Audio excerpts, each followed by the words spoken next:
আমাদের সমাজে এখনো কিছু ভালো ছেলে আছে, সব ছেলে খারাপ হয় না।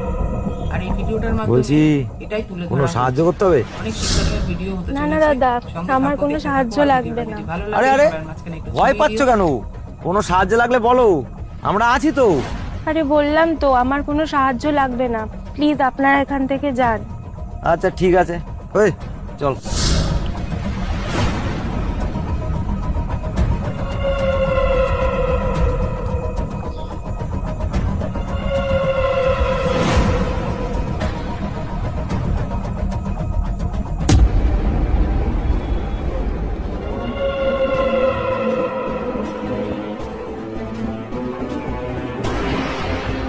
হ্যালো,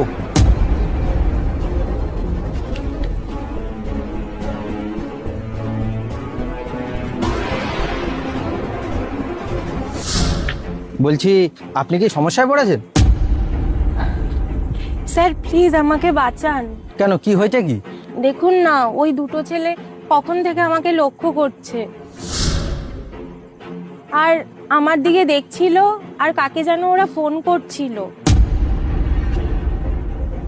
ওই তোরা দুজন ওই মেয়েটাকে ফলো করছিলিস?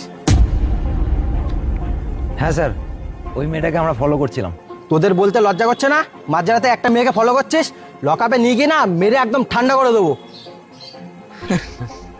স্যার আপনার কোথাও একটা ভুল হচ্ছে। আমার ভুল হচ্ছে? আমার আবার কোথায় ভুল হচ্ছে? বলছি স্যার, আপনি আগে এটা বলুন তো যে আপনি এখন এই মুহূর্তে এই জায়গায় আসলেন কি করে? আমাকে ফোন করে খবর দেওয়া হয়েছিল যে একটা মেয়ে বিপদে পড়েছে, সেই জন্যই আমি এখানে এসেছি। হ্যাঁ স্যার, যারা আপনাকে খবর দিয়েছে তারা হলো আমরা।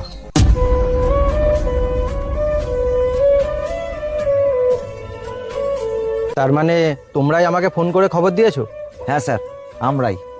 কারণ আমরা প্রথমে যখন ওই বোনটাকে জিজ্ঞেস করলাম কোনো সাহায্য দরকার, বোনটা তখন ভয় পেল, ভাবলো আমরা হয়তো কোনো খারাপ উদ্দেশ্য নিয়ে এসেছি।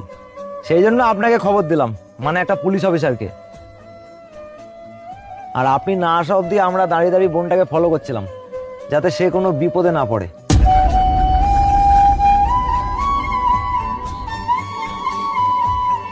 বলছি বোন, তোমার বয়সী বোন আমাদের বাড়িতেও আছে, আর একটা বোন বিপদে পড়েছে আমরা সেটা দাঁড়িয়ে দাঁড়িয়ে দেখবো? এটা কখনোই হতে পারে না। তাহলে তো দাদা নামের কলঙ্ক হয়ে যাবো না আমরা।